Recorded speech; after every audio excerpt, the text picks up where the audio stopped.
São 7h30, vamos começar a nossa live de hoje. Sempre em nome da Câmara Brasil-Israel, eu agradeço a presença de vocês, agradeço ao Christian por ter aceito o nosso convite. E vamos começar, Christian, de uma maneira diferente. Eu vou pedir para você se apresentar. Normalmente, nós apresentamos o entrevistado, mas você é da casa, então eu queria que você se apresentasse, mas também de uma maneira um pouquinho diferente. Eu queria que você, na medida em que se apresentasse, em nível pessoal e profissional, dissesse qual foi o impacto da cultura judaica na sua formação e na sua trajetória pessoal e profissional. A live é sobre inovação, então a Red começou inovando logo na abertura, né, Red? Eu esqueci de passar a palavra para o Mauro. Espera aí, Mauro, dá as boas-vindas também. Não, é um prazer estar com vocês aqui, prazer receber o Christian, muito querido por nós, por todos nós. E, por favor, com a palavra você, Christian. Falando de inovação, a Red dá uma reformulada no início, que faz todo sentido que a gente fala de Christian pensa, né? Muito obrigado, gente. Primeiramente, muito obrigado e super honrado sempre de estar aqui na casa, na Câmara Brasil-Israel e na companhia de vocês. Sempre uma honra. Bom, eu me chamo Christian Pensa, vou procurar falar da trajetória com essa vertente do impacto da comunidade judaica, né? Começou na faculdade de administração de empresa pela Fundação Getúlio Vargas, ali sempre muito presente os colegas de turma, e logo no meio da faculdade eu tive uma oportunidade começou como uma oportunidade universitária, mas evoluiu para o primeiro trabalho formal fora da família, ali no meio da faculdade, em Chicago, dentro de uma família judaica, que são os Greenbergs, muito especializados no mercado de commodities. Foram alguns ciclos de aprendizado ali, trabalhando com eles, inicialmente dentro do mercado de capitais. Eles têm um grande histórico no mercado de commodities em Chicago, mas depois, numa primeira startup focada no mercado de trading de plásticos, ali como assessor do Michael Greenberg, que é o CEO da The Plastics Exchange. Foram aí 20 anos de relacionamento, de trabalho e de aprendizado. Foi um grande mentor de negócios, de vida, de princípios, né?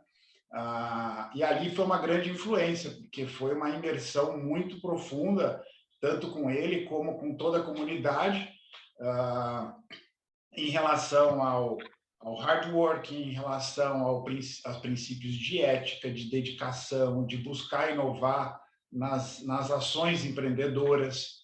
E depois de volta no Brasil, depois de um ciclo no segmento de incorporações imobiliárias, desde 2003, bastante focado aqui na CreaBiz, como uma boutique de inteligência e investimentos focados em inovação digital, e foi natural, logo, vamos dizer, aí a partir de 2019, 2020, a partir de ter a Enred trabalhando junto comigo, aí resgatou muito daquela experiência da diligência, da disciplina, do hard working, do resultado, né?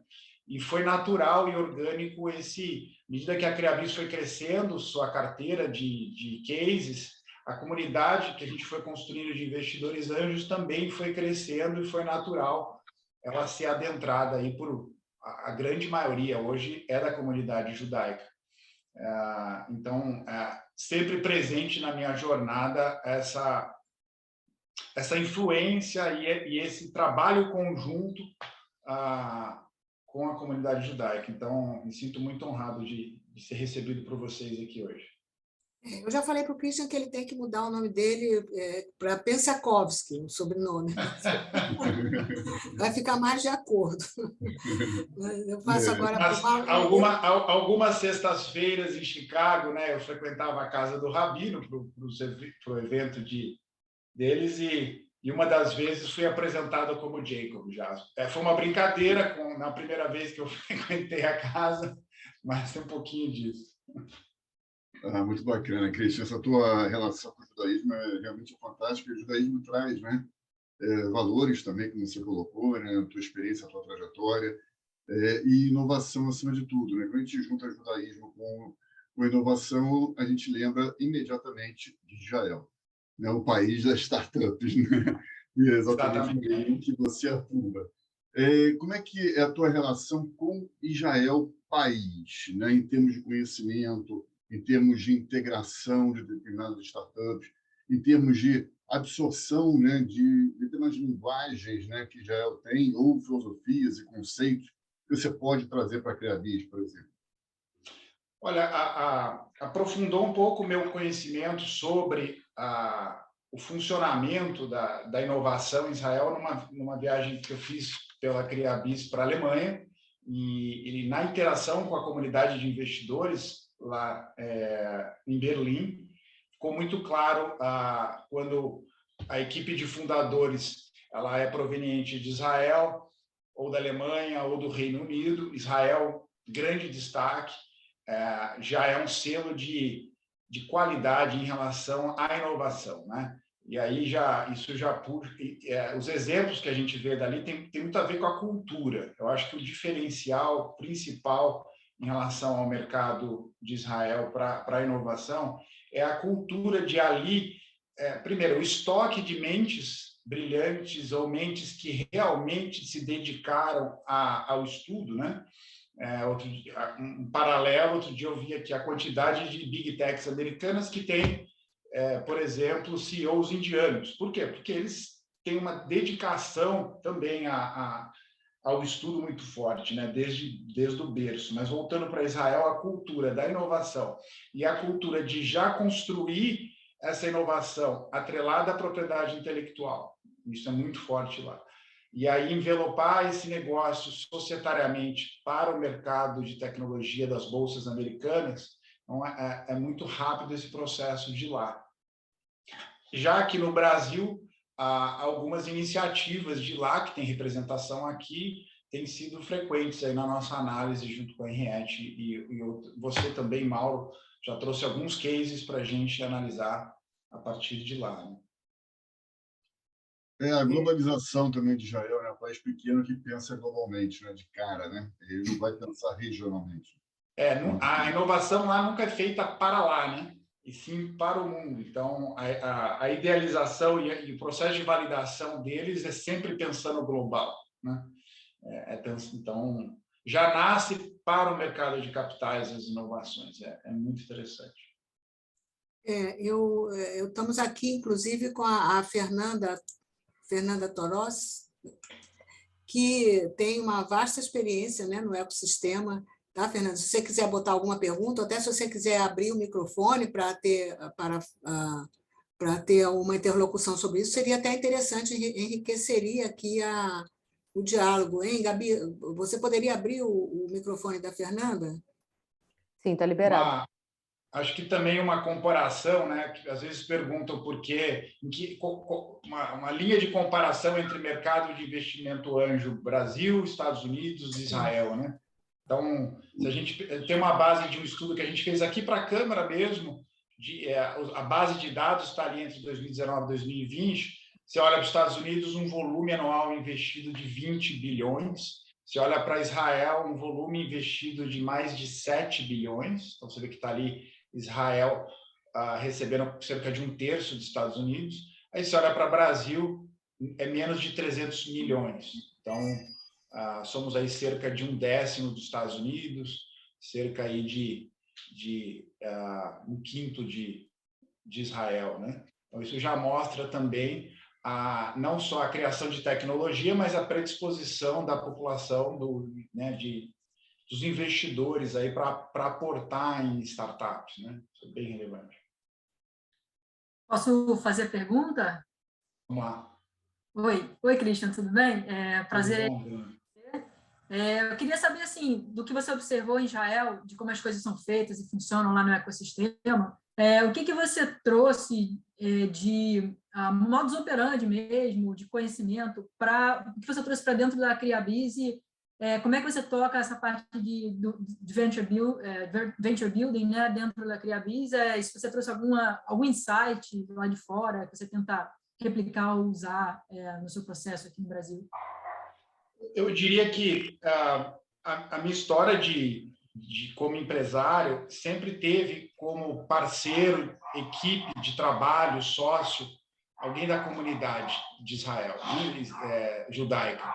Então, tem muito mais a ver com a cultura do desenvolvimento, da diligência, da disciplina, da inovação presente, né? De buscar entender no mercado que a gente está atuando, o funcionamento do próximo ciclo e atuar e tentando buscar inovar nisso, do que alguma tecnologia específica lá de Israel, né?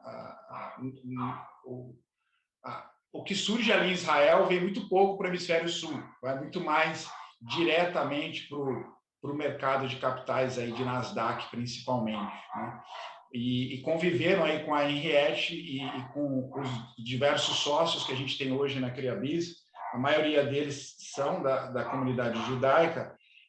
Esse exercício produtivo, positivo do contraditório, né, é você se valer de especialistas e pessoas brilhantes do seu lado, graças a Deus sempre melhores do que nós, para ampliar o campo de visão. Isso, né, essa humildade de postura, buscando um aprendizado constante, tem sido muito uma postura muito rica para avançar e proporcionar uma colheita de sucesso nos projetos, né? Essa postura de humildade de constante aprendizado é algo que eu destacaria. E o hard working, assim, sem dó mesmo. Acho que são aspectos que eu destacaria que ficam muito marcados. Mas você, Fernanda, da sua experiência em Israel, se acrescentaria alguma coisa? Assim, eu acho que tem muita diferença, como o Christian falou, do mindset mesmo, da forma como as pessoas pensam, o fato dele ter, vamos dizer assim, importado esse mindset de alguma maneira, eu achei interessante essa colocação dele. É isso, assim, eu vejo muito essa questão também do empreendedor brasileiro pensar muito localmente, claro que porque também a gente tem uma população muito grande, né, 200 milhões de pessoas, então muita gente pensa, para que eu vou pensar em 7 bilhões de pessoas se eu posso pensar aqui em 200 milhões já vai funcionar, dá menos trabalho, enfim. Tem essa questão, e eu acho que ainda tem um caminho, ainda tem chão para o empreendedor brasileiro mudar um pouco esse mindset, também começar a pensar em tecnologias que ele possa fazer lá para fora. Eu achei muito legal o case da Gympass, que eu considero uma diferença, né, em termos de mindset mesmo, porque eles fizeram uma inovação real e conseguiram até exportar esse modelo para fora. Então, eu acho que se a gente conseguir criar coisas no Brasil que realmente sejam exportáveis e não só tecnologias que a gente cria e mantém só dentro do país, ou no máximo América Latina, assim. Uma vez eu falei, uma vez na verdade, eu escutei de um investidor ele falando, eu quase nunca vejo uma apresentação em inglês, eu quase nunca vejo uma plataforma que seja, sei lá, português e inglês, ou alguma coisa assim, porque tem aquela tese do born global, né, de você já nascer global, ou pelo menos com uma vontade de ser global. Eu acho que isso falta ainda um pouco no Brasil, e é legal ter pessoas como você, que tem um venture builder, e que possam também agregar nesse sentido do mindset, né? Aí vai no ponto que o Mauro trouxe, né? Lá em Israel, a idealização de inovação, a construção de algo já é pensada para o mercado global. Então, está no DNA ali isso, né? E ao olhar dessa maneira mais ampla, você não está se limitando ao que tem ou não tem naquele país ou naquela região. Você já está, a sua barra automaticamente já sobe, né?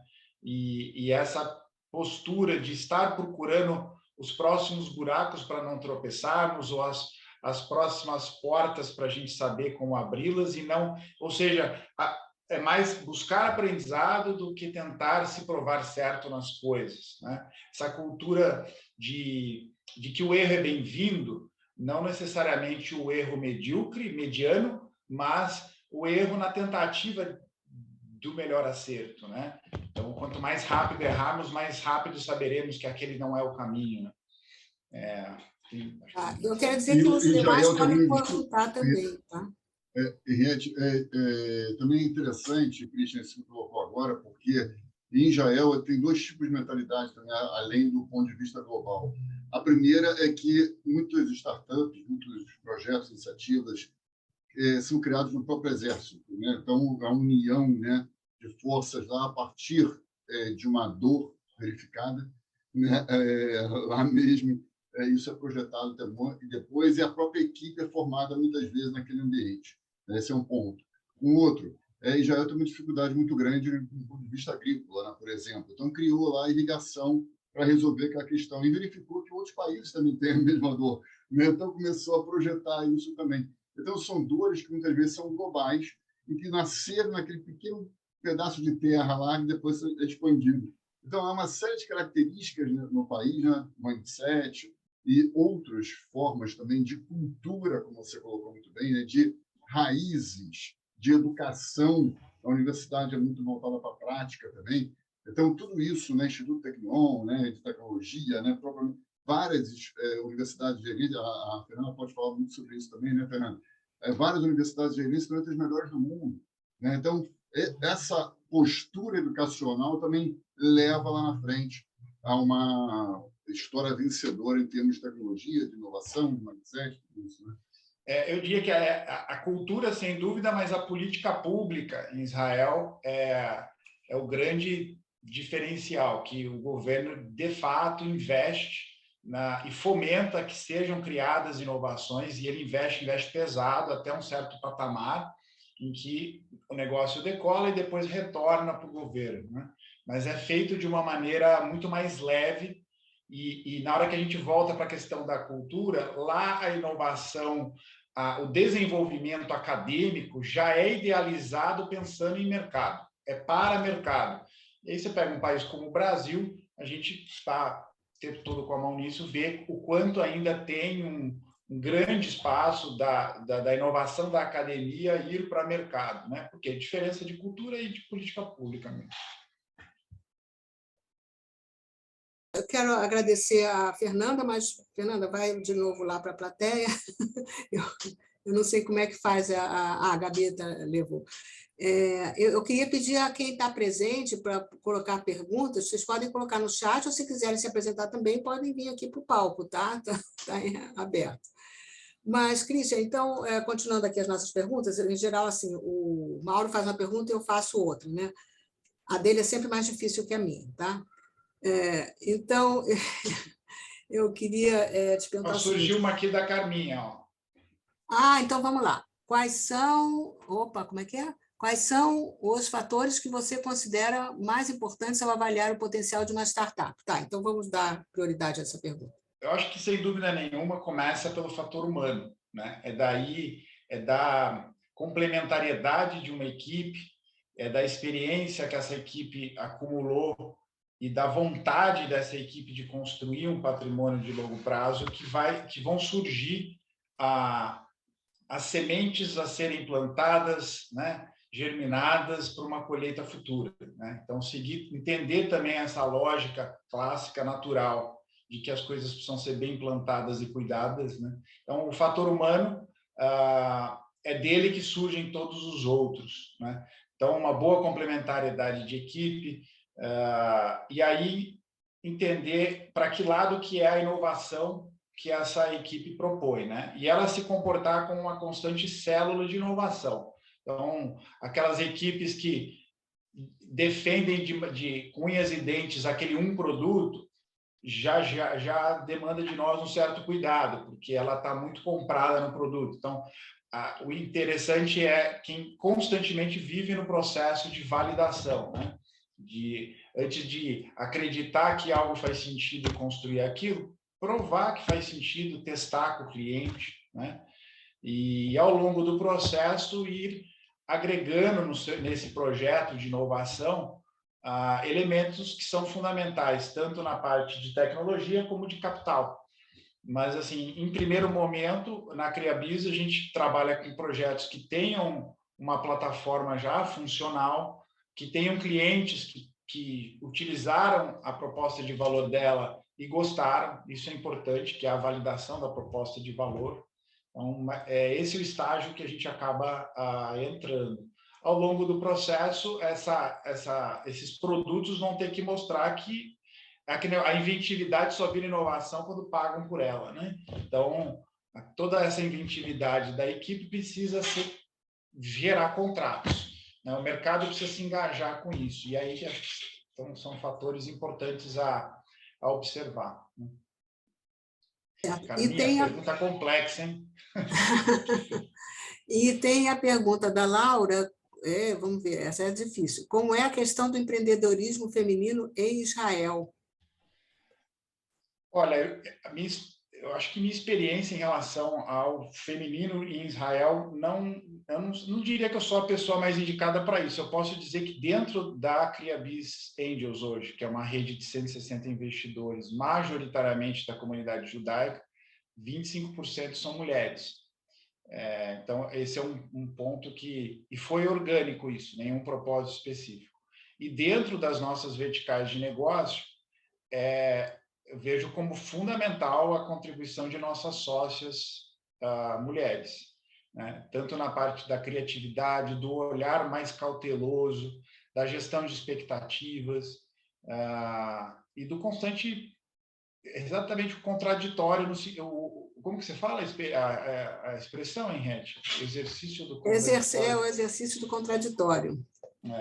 Amplo exercício do contraditório. E isso não é só nos negócios, né? Acho que dentro de casa também, né? Isso está aí a beleza do masculino e do feminino trabalhando juntos, né? E a humildade de postura, que é o que nos norteia para o sucesso, né? É importante ter ali o feminino sempre, pelo menos tem sido, para mim, muito importante. Na verdade, Christian, eu até estenderia isso, né? Na própria CriaBiz você tem exemplos de todas as diversidades, né? Até de idade, né? É uma mescla de idades, né? Muito bacana também, que isso também contribui, né? Diversidade etária, sim. Exatamente. A gente teve hoje um exemplo disso num call com um empreendedor, em que eles são já adultos maduros e, em algum momento, o investidor perguntou, tá, mas e esse fluxo de caixa seu, que tá, pelo jeito, tá meio fraco, e o empreendedor, não, mas eu estou bancando. Então, é uma postura clássica de uma pessoa madura, responsável. Se fosse um grupo de jovens, provavelmente eles iam estar ali querendo que o investidor pagasse pelo risco dele, né? A gente vê inclusive as startups de sucesso, existe essa média aí, que são empreendedores de 45 anos, 40 para cima, né? Por quê? Porque já teve tempo de acumular experiências o suficiente para realmente... A questão é de criar algo sustentável no longo prazo, né? Experiência e maturidade, né, também, né, Christian? O elemento maturidade, soft skills, né, que é adquirido em geral. Isso feminino, acho que traz muito isso, né, essa complementariedade de soft skills, né? Mas então, Laura, a sua pergunta sobre empreendedorismo feminino, eu não conheço a realidade lá de Israel nesse sentido, mas eu imagino que lá realmente a questão da equalidade, né, dos sexos é muito equalitário. Então, eu acredito que não haja o tipo de dificuldade que a mulher enfrenta aqui no empreendedorismo. Eu acho que lá seria deve ser uma realidade muito mais fácil para as mulheres, porque é uma sociedade muito mais equalitária. Você vê até no próprio exército, né? Metade mulher, metade homem. Não tem essa coisa de... Acho que a Fernanda tem inputs aí. Fernanda? Ela está sem som. Bom... Agora liberou. Então, eu posso falar um pouquinho da experiência que eu tive, que eu organizei um evento aqui no Brasil para startups israelenses em 2015. Foi muito legal, 11 startups foram pitch no evento, mais de 100 pessoas.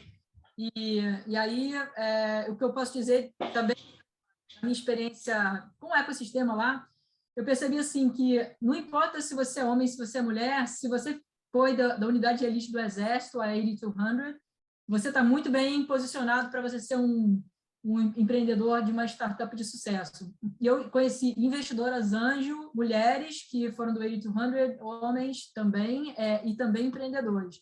Então, eu acho que E também conheci pessoas patinando lá, eu tenho uma ideia brilhante, mas o cara...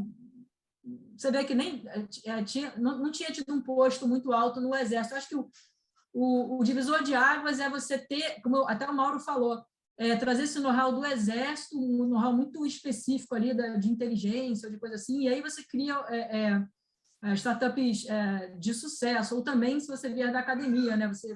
Uma coisa também, eu sou PhD em economia, eu cheguei lá toda meio, não é envergonhada, mas assim, sei lá, alguém me perguntou uma coisa, eu falei, eu tenho um PhD em economia e tal. Aí o pessoal falou, aí eu fiquei o pessoal notou que eu estava meio envergonhada assim. Aí falou, mas não fique envergonhada não, aqui todo mundo tem PhD, né? Ei, meu filho aqui passando, desculpa, né? Aí o pessoal falou, mas coisas de live aqui. Mas aí o pessoal falou, não fique envergonhada não, todo mundo aqui tem PhD. Então, assim, eu acho que o grande divisor de águas é se você, enfim, tem uma certa maturidade profissional, né, certo nível, ou se você realmente vem de uma colocação mais alta no Exército. São os dois itens assim, de sucesso, mais do que homem ou mulher, ou coisa assim. Muito interessante essa visão, né? Muito interessante. E temos aqui a pergunta da Inês. Qual o diferencial da Criabis no que diz respeito ao relacionamento com e entre os investidores? Bom, acho que está na origem do Criabis Angels, porque a Criabis, quando estava com o seu primeiro projeto, que foi a Birmagem, um projeto de indústria, depois foi adquirido pela VEG, quando houve a necessidade de trazer investidores para esse projeto, e foram os primeiros 3 investidores do grupo, eu trouxe amigos, pessoas de meu relacionamento de confiança, que acompanham minha trajetória já há algum tempo, e para essas pessoas específicas, o Rodrigo Mendes, o Dr. Paiva e o Christian Davis, são amigos que seria inadmissível eles perderem o dinheiro deles. Então, existia um cuidado grande da minha parte de só adentrá-los no projeto no momento em que esse case já tivesse avançado o suficiente para deixar alguns riscos para trás. E isso vem até hoje. A gente tem uma postura até para pôr projetos para dentro. Mauro, quantos projetos você já nos apresentou, né? E realmente é o cuidado de... Esse case tem os elementos de ser um patrimônio relevante no longo prazo e de se sustentar no longo prazo, né? E aí que entra essa questão. A cada um, não é... Alguns falam, às vezes, de 10, um vai dar certo e vai pagar os outros 9. E a gente tem uma postura, acho que diametralmente oposta, de que cada projeto é analisado com muito cuidado e a gente não abre para investimento anjo enquanto não acreditamos que realmente já tenha cumprido, deixado para trás alguns elementos de risco. E o fato de estarmos acompanhando esse projeto, a Criabis se remunera também como sócio dos projetos. A gente não se remunera como consultoria de nada dos empreendedores, né? Então, nós estamos vestindo o mesmo chapéu do investidor e a gente, para que a Criabis se remunere, há necessidade do capital voltar. Primeiro para o investidor e depois para a Criabis. Um pouquinho da linha do capitão do navio que só sai depois que todos os passageiros saírem, né? Então, a gente tem esse cuidado de abaixar o nível de risco e dentro do possível, maximizar o potencial de cada projeto. E o fato da gente trazer os investidores para investirem direto nas startups, e as rodadas são compostas de decisões independentes de cada investidor. Então, quando a gente fecha uma rodada que tem 25 investidores, foram 25 decisões independentes para aporte direto no case. Então, eu acho que isso também mitiga risco, né? Porque você não fica passando por agentes. E hoje a gente tem uma rede de investidores que tem uma troca muito rica de experiências, que é o fator SMART. Eu acho que é isso que a Inês perguntou também, a questão do relacionamento entre os investidores, com os investidores e entre os investidores, que a gente estimula muito, né, Christian? É isso. Se olhar o histórico dos 15 cases da carteira, a maioria foi indicação também. A maior parte do nosso funil de análise do deal flow é via indicação de investidores ou parceiros estratégicos. Então, agora o movimento que nós vamos fazer dentro da Criabis é puxar os 160 investidores para, de fato, serem sócios da máquina toda, e não só presentes em um projeto ou outro, né? A nossa visão de transformar uma rede numa máquina de negócios conjuntos, né? E lógico que isso é possível porque a gente veio construindo a relação com cada um, né? Com cada um dos 160 presentes ali hoje, há uma relação de confiança que veio sendo construída, né? Por quê? Porque a visão não é vender algo para eles, mas sim construir um relacionamento de longo prazo. Tem muito disso. Quer dizer, na verdade, você está falando de algumas palavrinhas mágicas aí, né? Confiança, né? Resultado, né? E a participação efetiva, né? O engajamento deles também num todo, né, Cris? Como é que você analisa esse momento que, de um tempo para cá, começou a se intensificar, são as demissões, né, dentro das startups, né? Como é que isso... como você está vislumbrando, né, esse momento assim, acho que a gente precisa olhar uma coisa mais macro, aí falar dos mercados de capital em geral, mais macro, não só Brasil, principalmente mercado americano, que é o berço disso tudo, né, desse ecossistema, entender que os mercados são cíclicos. São cíclicos no sentido de os múltiplos, né, do ânimo do investidor em relação aos valuations. Então, e isso também relacionado aos bancos centrais e aos incentivos, às taxas de juros.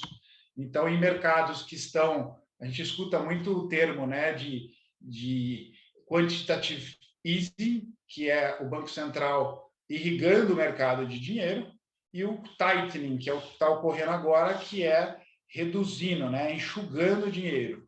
Então, no mercado em que você tem recursos abundantes, a busca, o capital vai buscar investimentos, né? Taxa de juros baixa, é natural que aumentam as alternativas, né? O dinheiro quer investir em maior risco.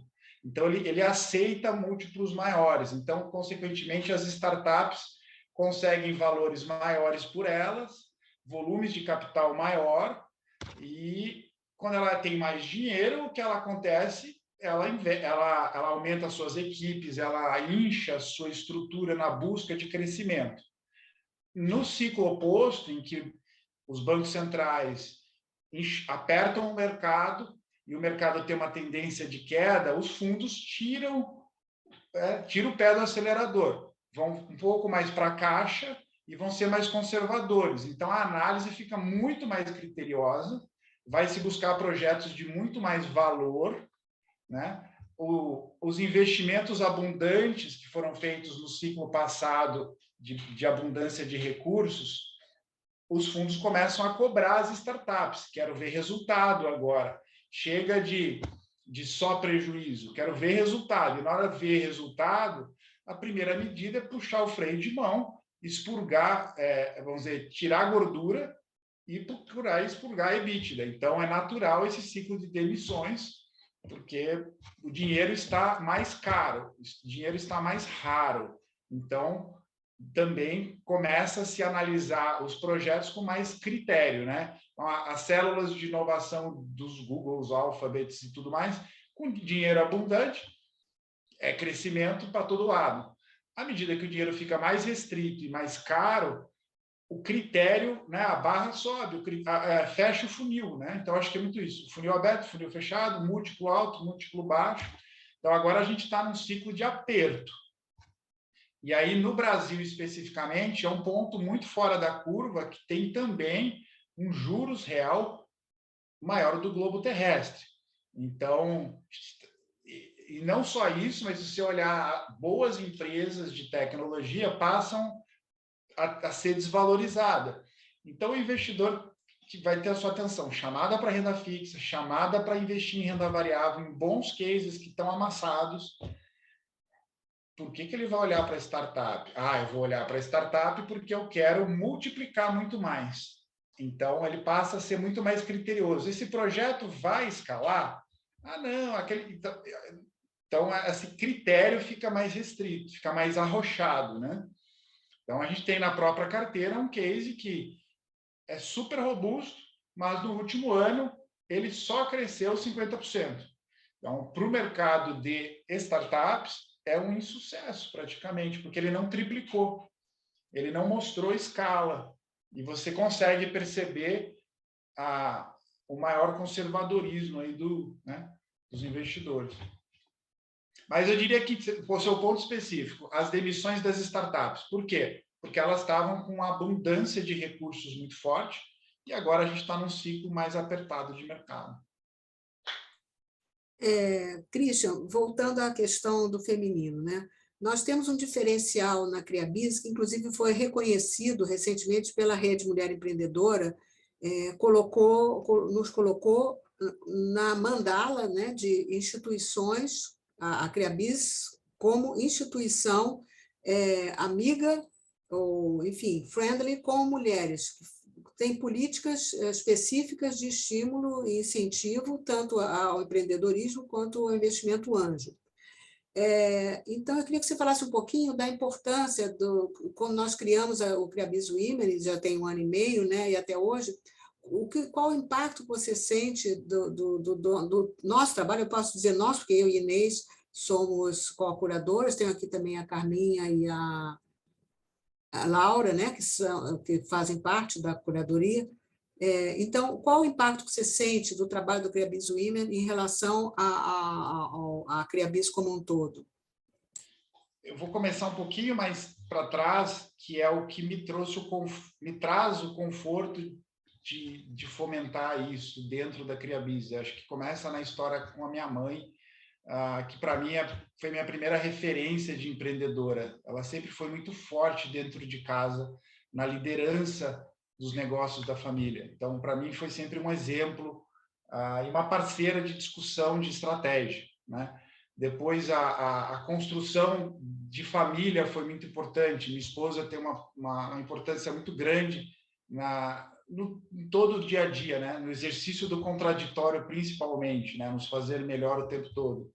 E trabalhar com você, Henriette, do lado, tem sido também um grande aprendizado. Então, tem sido muito presente, da mesma forma que parceiros da comunidade judaica estão muito presentes, o feminino sempre esteve presente na minha trajetória de negócios. E daí, dentro da Criabis, tem sido natural também esse acúmulo de investidoras e de sócias mulheres que trazem muito o olhar do compliance, do cuidado, da gestão de expectativa, da gestão de riscos.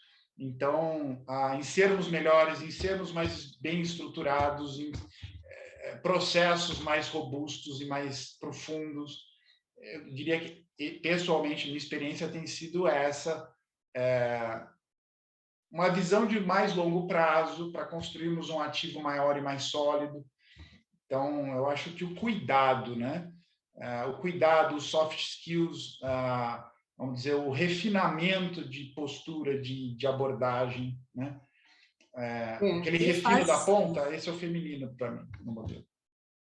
E que tem feito toda a diferença, tanto com relação às investidoras anjo, né, que nós criamos, então, um ambiente que é praticamente protegido para que as investidoras anjo e as empreendedoras possam interagir sem vergonha, né, como disse a Fernanda, né? Às vezes a investidora ou a empreendedora tem medo de perguntar, porque num ambiente misto, ela vai mostrar que ela não sabe o que é um valuation, por exemplo, o que é um EBITDA, mas no ambiente da Criabis Women não há esse receio. As mulheres se sentem completamente à vontade para perguntar, para pedir ajuda, para dar apoio. Então, eu acho que realmente é um ambiente privilegiado que a gente criou, e eu tenho muito orgulho disso.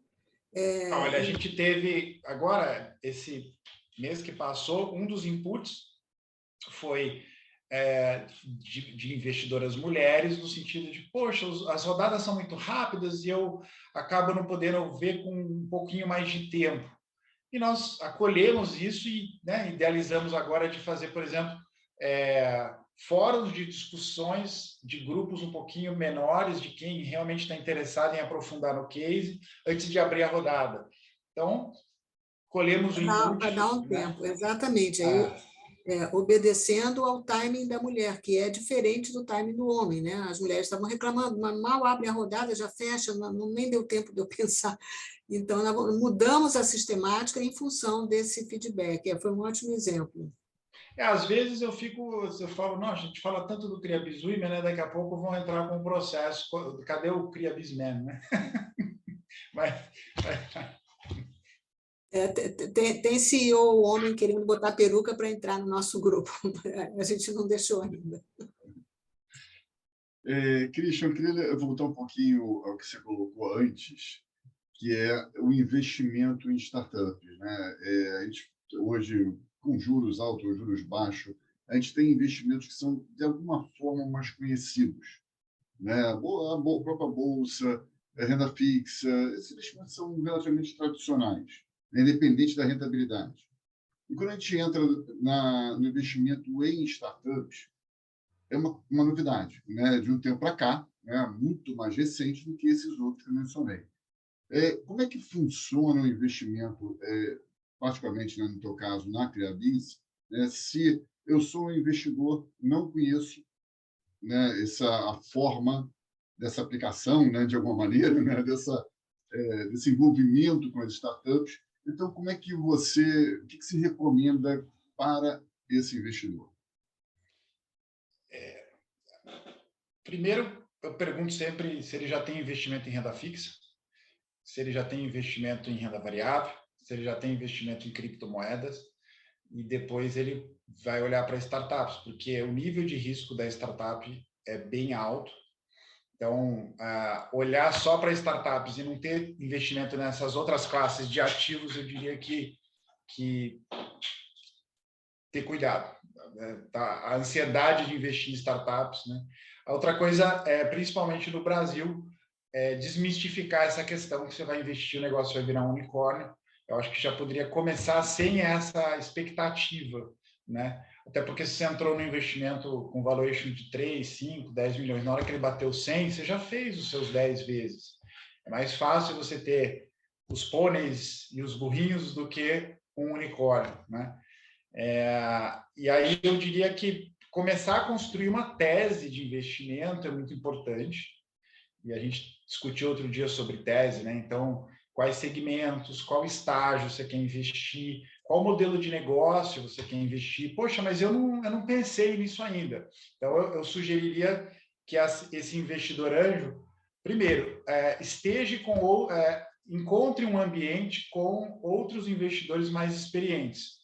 Analise os cases com outros investidores, né? Essa postura de, não, eu vou analisar sozinho porque a oportunidade vai ser minha. A chance de você estar entrando numa enrascada é muito maior do que se você estiver analisando com um grupo de investidores já de outros carnavais que vão te ajudar a pensar em outros aspectos, né? Diversificar é muito importante também. Às vezes, aquele case que a gente acha que é o melhor deles pode ser aquele que vai dar errado, e aquele que você não dava tanto crédito é ele que vai salvar a tua carteira amanhã. Então, a diversificação de carteira é importante, mas para diversificar... E aí o planejamento de recursos também.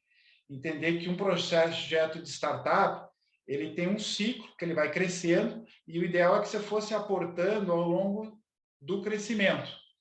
Já escutei também falar, não, mas eu prefiro aportar tudo no comecinho porque eu compro mais barato. Mas o seu nível de risco no comecinho é muito maior e o potencial de retorno que você imagina é muito menos comprovado. Então, se você aquele aporte que você fez a 3 milhões de valuation, ele é muito mais arriscado do que aquele que você fez a 10, ou a 15, ou a 20. Por quê? Porque se ela tem esse valuation maior, é porque ela tem atributos de tração de mercado, de validação maiores. Então, a gente fala que é importante afinar o olho, né? Afinar o olho, o ouvido, a percepção, o cérebro, em relação ao quê? Ao empreendedor. Então, evitar casos de empreendedores que claramente você vê que eles estão buscando ter recursos para ter um salário e ter um estilo de vida, né? O empreendedor que quer transferir o risco para o investidor, isso dá para perceber também, aquele que, quero capital, aí você vê que ele não provou nada. Não, mas eu preciso do seu capital para provar. Não. Então, você precisa provar alguma coisa para depois... Eu evitaria investir também Evitaria investir em venture builder, eu evitaria investir em agentes, eu procuraria investir em cases diretamente. Então, conversar com o fundador, né? E aí a gente vai escutando também de investidores mais experientes, por exemplo, o Paulo Stark, que é um investidor da nossa rede, ele foi CEO da Siemens, na Alemanha. Ele, depois de se aposentar, ele começou a investir em startups, a Birmind foi a primeira dele. Quando a gente leva um caso para o Paulo, se não tem uma equipe de 3, no máximo 4 pessoas, absolutamente complementar, com a distribuição da participação de cada um também equilibrado, ele já nem analisa. Então, aqueles cases que é uma pessoa com 90% e as outras 3 com 2,5% cada um, esse desequilíbrio é importante, né? Aí dá para a gente entrar em discussão de tese, mas construir uma tese, diversificar a carteira e lembrar que em startups você não deveria pôr mais do que eu deveria falar 5%, né? Mas às vezes a gente extrapola um pouquinho, 10% no máximo da sua liquidez. O que é a sua liquidez? Os seus títulos de renda fixa, as coisas que você consegue resgatar rapidamente e transformar em dinheiro. O imóvel não é liquidez, os carros não deveriam ser liquidez, né? Da sua liquidez, só um pedacinho em startup. Porque se aquele case demorar para te dar liquidez, você continua com os outros 90% disponíveis para a sua gestão de patrimônio, né? E aí você pensa que você vai... Nessas startups, né, que você já encaminhou, né, dessa forma, né, que estão na carteira hoje ou não, né, que já saíram da carteira, em média, qual é o tempo que você acredita que essa startup amadurece e pode dar um retorno significativo para o investidor? Diria de 3 a 5 anos, é muito importante já estar vendo tração. Tração, na minha opinião, é mais de R$100 mil mensais de faturamento recorrente, contratos que, por mês, deixam ali uns R$100 mil de faturamento. Pô, passaram-se 3, 4, 5 anos e a startup não chegou, né? Foi do 20 para o 30, para o 50. Está óbvio ali que ela não tracionou. Escalar, então, nem pensar, né? E à medida que o case cruzou essa barreira dos 100 mil meses de faturamento, de maneira saudável, o que eu digo saudável? Não adianta ser um cliente só, né?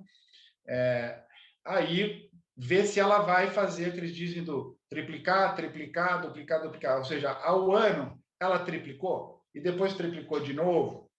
Aí você fala, pô, Cristian, mas isso é muito... Não, mas é isso que é buscado. Porque se você está investido naquele case que saiu do zero, cresceu um pouquinho, mas não escala, os fundos não vão entrar, os investidores... Né? O anjo, ele entra numa fase que tem muito risco no negócio. Então, se esse negócio não avançar e deixar esses riscos para trás logo, tomar cuidado. E é difícil, não é fácil. Por isso que eu digo que se investindo direto nos cases, tendo critério, já é complicado garantir o retorno do capital e a remuneração desse capital. Imagine, então, se você está investindo em ideias de projetos futuros de agentes. Então, tomar cuidado né? E outra questão é também perguntar, né? Quem tem boca, né? Vai a Roma. Quem que o investidor tal, você já teve a experiência com tal empresa, foi produtiva, você já teve um retorno, né? Porque nos ciclos, como a gente falou, né? Os ciclos de subida de mercado, tem que tomar cuidado que muitos agentes que conhecem dessa ansiedade dos investidores de crer, de sonhar com o retorno, criam oportunidades para o capital entrar. Então, eu morro de medo de ciclo de alta. Eu gosto muito do ciclo de baixa, porque no ciclo de baixa está todo mundo com o freio puxado, conservador. Quem sobrevive nos ciclos de baixa, provavelmente, né? E aí volta naquele conceito de que tempos difíceis, né? Hard times make good people, né? Pessoas boas. Pessoas boas criam tempos bons. Só que tempos bons criam pessoas ruins. E pessoas ruins criam tempos ruins, né? É o ciclo que, né? A abundância cria o lazy, né? Tá fácil. Então ele não estuda o suficiente, ele aproveita. Aí vira tempo ruim. Só que o bom do tempo ruim é que criam pessoas cascudas e boas. E elas é que vão criar bons tempos. A gente viu isso na pandemia, né, Cristian? A pandemia foi uma grande oportunidade de quantos negócios faliram, mas quantos floriram, né? Foram para frente, foram alavancados pela... Nós até tivemos um exemplo, por exemplo, da Jovem Gênios, né? Que cresceu muitíssimo, né? Vários negócios cresceram muito em função da pandemia. Quer dizer, nem sempre... A situação de crise ela é sempre como aquele ideograma chinês, né? Crise, oportunidade. E aí, no caso, o founder ele tem que ter essa percepção e essa rapidez para conseguir pivotar e entrar na vibe, né? na onda, qualquer que seja a onda. Também investimento, né? Acho que investimento de startup deveria ser tratado com critérios igualzinho se trata a outros, principalmente em renda variável, né? Então, não é apostar.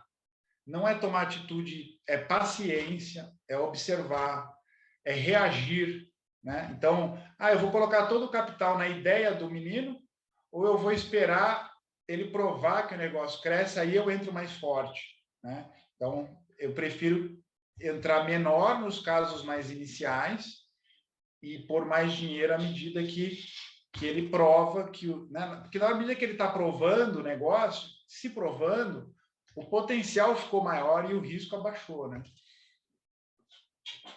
Quando a gente fala de startup, Cristian, a gente associa muito a tecnologia, né, direto, né, a escala, né? E hoje, agora, no mundo pré-pandemia, isso foi natural, né? A gente tem que... O ambiente tecnológico, ele floriu, como a gente falou, né, de maneira muito assertiva, muito destacada.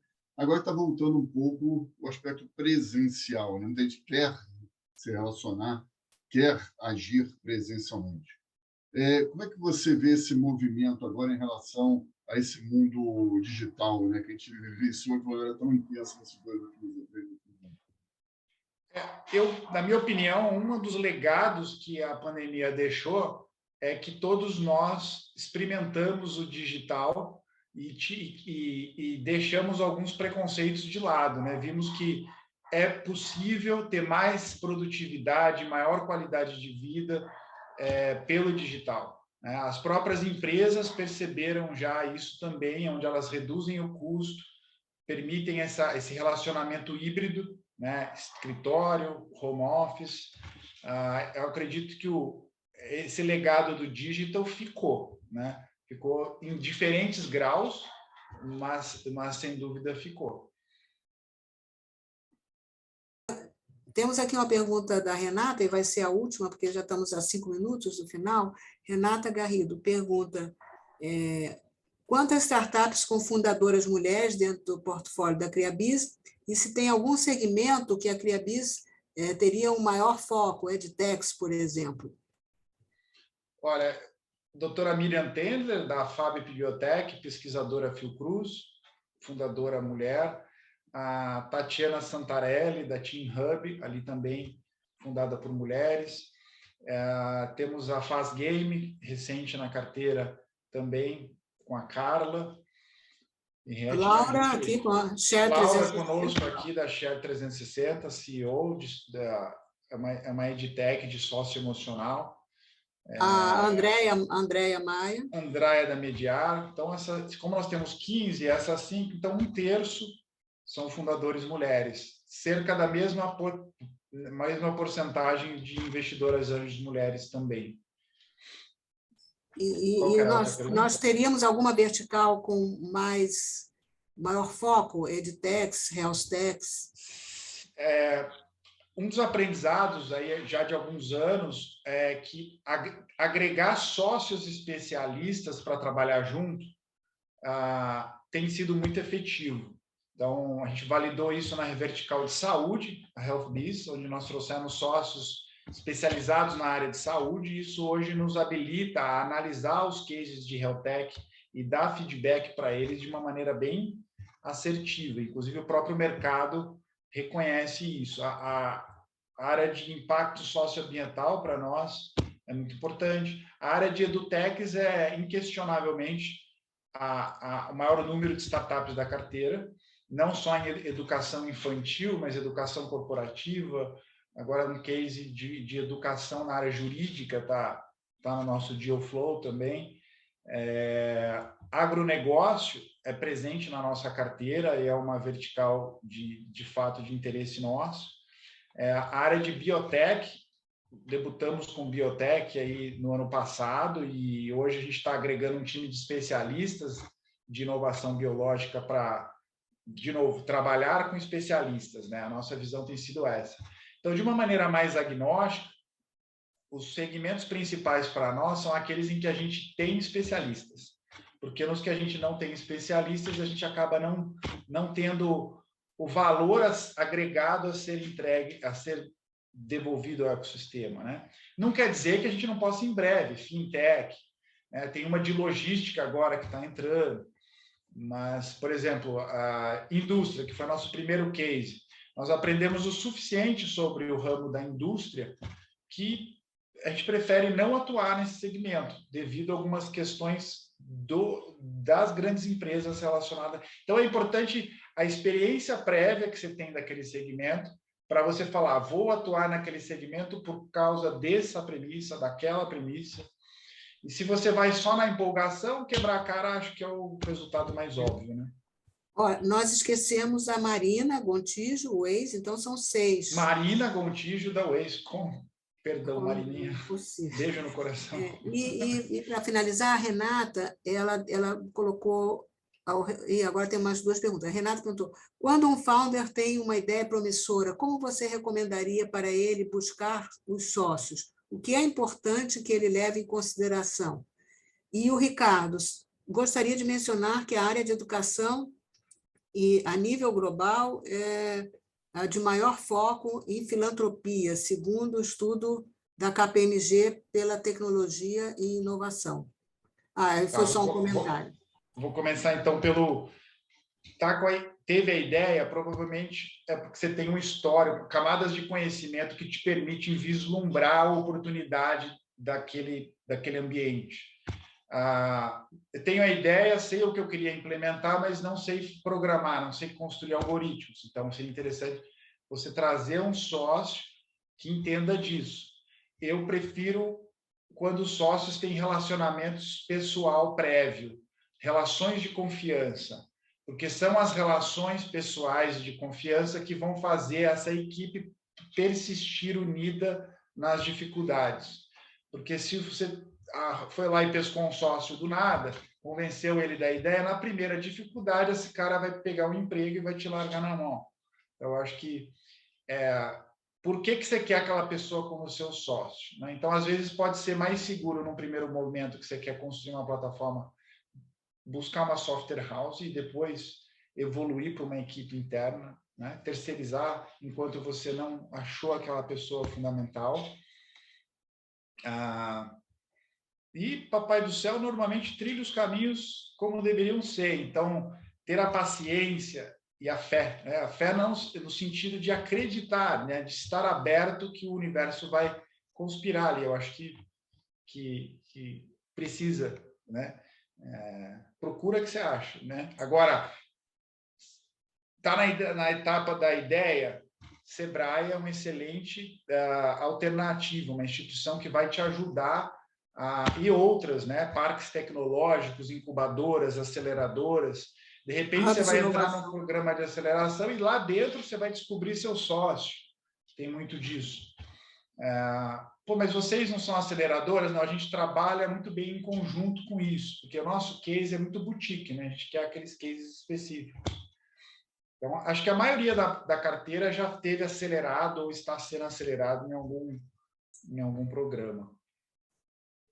Bom, foi excelente, Cristian. Eu gostaria de ter mais uma hora para a gente continuar batendo papo aqui, mas o tempo nosso, já estamos às 8h30, então eu quero agradecer muito a você e passar ao Mauro para as palavras finais e você também ao final para encerrarmos essa live, que vai ficar disponível no YouTube dentro de 1 ou 2 dias, e depois nós vamos selecionar 5 minutos, melhores momentos, também vamos divulgar no nosso site. Muito obrigada, Cristian. Mauro. Eu queria agradecer, além do Cris, também todo mundo que participou, que interagiu com as perguntas, né? Todas elas Verdade. Interessantes, né? E outra vez, a gente podia ficar aqui, esse assunto não tem fim, né? Então a gente pode ficar conversando o tempo todo. Então, Cristian, por favor, finaliza, né? E o meu agradecimento outra vez para todos vocês. Muito obrigado. Eu sempre muito honrado de estar aqui com vocês. Obrigado, principalmente, Papai do Céu, de trazer pessoas tão incríveis para a gente trabalhar junto, né? Eu olho aqui em cima na audiência aí, empreendedoras nossos, investidores. Então, não vou mencionar nomes para não esquecer de ninguém aqui, mas muito obrigado e honrado com a oportunidade de interagir aqui com vocês. E queria, sempre que tiver a oportunidade, super animado de bater bola, tá bom? Obrigado.